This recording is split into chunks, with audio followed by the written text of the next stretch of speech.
Good afternoon. I want to thank everybody who joins us. My name is Olga Atamanova, and Ukraine Media Center Current Forum starts its operation today. It's been 9 years of the war, and it's day 372 of the full-scale invasion of the Russian aggressor in our homeland. And on behalf of all of our team, I want to thank the representatives of all the mass media who tell the world the truth about our fight for freedom. In brief, our schedule for today is as follows. At 1300, joining us in the studio will be Alexander Khara, the Foreign Affairs and Security Policy expert at Center for Defense Strategies, diplomat, advisor to the Defense Minister of Ukraine, and we will be talking about the Western diplomacy. We will be talking about what the Chinese peace plan means. And at 14:30, joining us in this studio will be Yaroslav Shenko, Deputy Head of the Juvenile Prevention Directorate of the National Police. We will be talking about the Redan movement and other youth subcultures and movements existing in Ukraine, and also we will talk about what to do, what should the parents do. And joining us right now online is Yurii Sobolevskyi, First Deputy Head of Kherson Regional Council. Good afternoon, Mr. Yurii. Good afternoon, Mr. Yurii. We see that according to the reports of our general staff, unfortunately the occupiers keep shelling Kherson region on a daily basis, and today was no exception. Unfortunately, we've heard that 1-year-old boy was injured. So can you give us more details on what's going on? What are the consequences here regarding that case? Unfortunately, the enemy's army committed another war crime. The artillery shelled our Chernobyevka, and unfortunately 1-year-old child was injured, as well as his mother. I hope everything will be well with them. The security situation is quite complicated. Within the last day we had 86 documented shellings all across the region, with 11 people injured. Yesterday, yesterday 86 shellings, and today it was 87 shellings. Yesterday there were 5 casualties and 7 people injured, and the enemy continues using the cannon, artillery, MLRS, mortar systems. There were shootings from the tanks documented as well. For the time being, the enemy still has this opportunity for shelling us from short distance. Mr. Yurii, what's going on with the critical infrastructure? What is the situation with power supply, water supply, and communication? 3 days ago, we were facing a problem with the substantial damage of the critical infrastructure. We had problems with heating and power supply.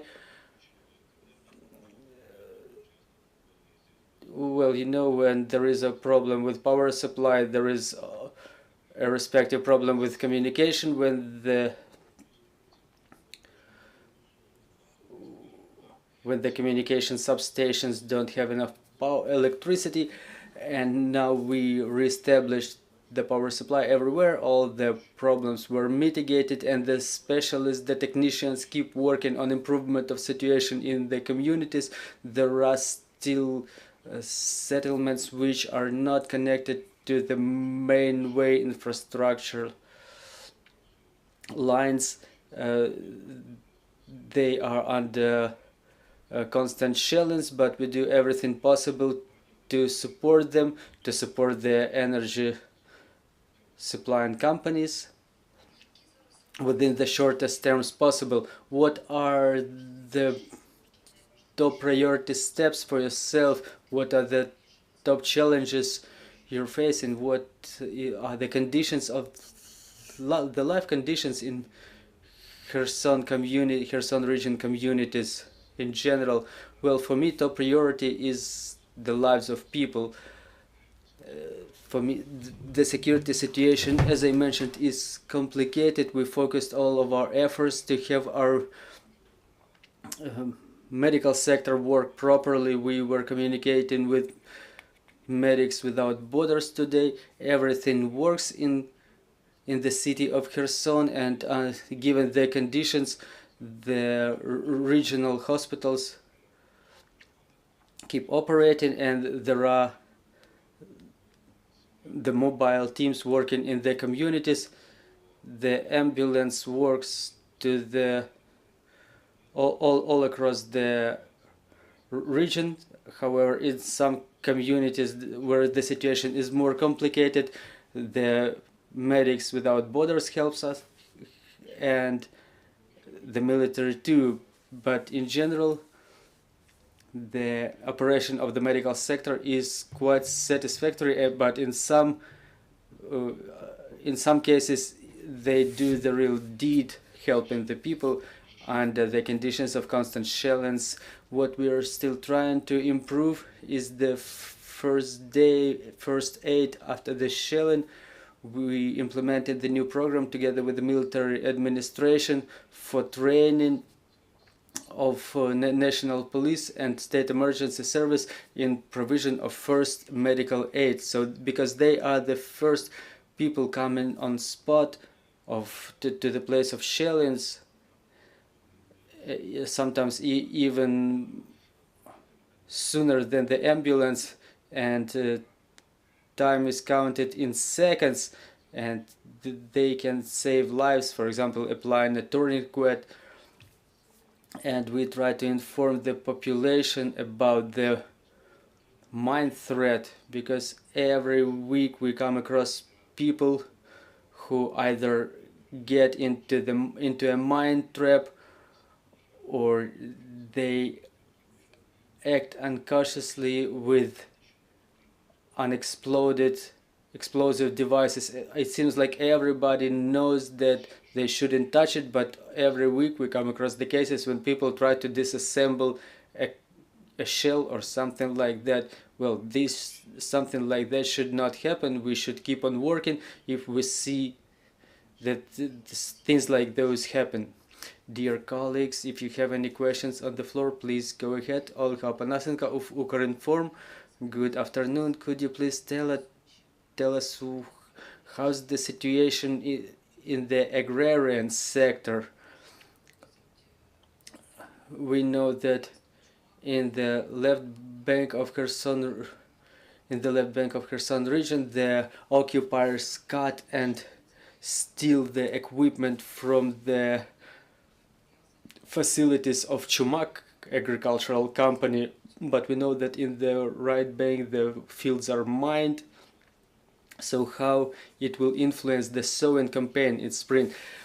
Well, we know that it will be complicated this spring, and we try bringing up this issue, and we try to solve it in cooperation with Ukrainian Agrarian Council and the ministry, because without the government support our farmers will feel very, very difficult. First of all, it's not all the territory which is still cleared from the mines, which poses significant risks for those people working on those land plots.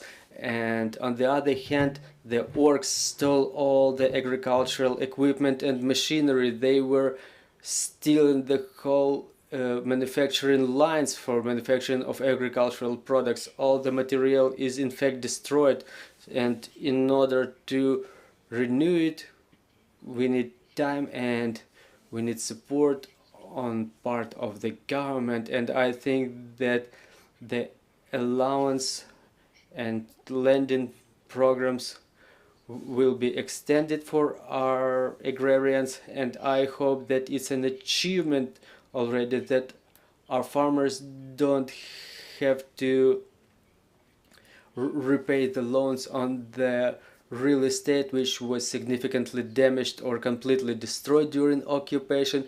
There are still questions about leasing, and we should solve those issues, because if we want those agricultural businesses to continue working, we should help them, because not all of them would be able to go all that way without support.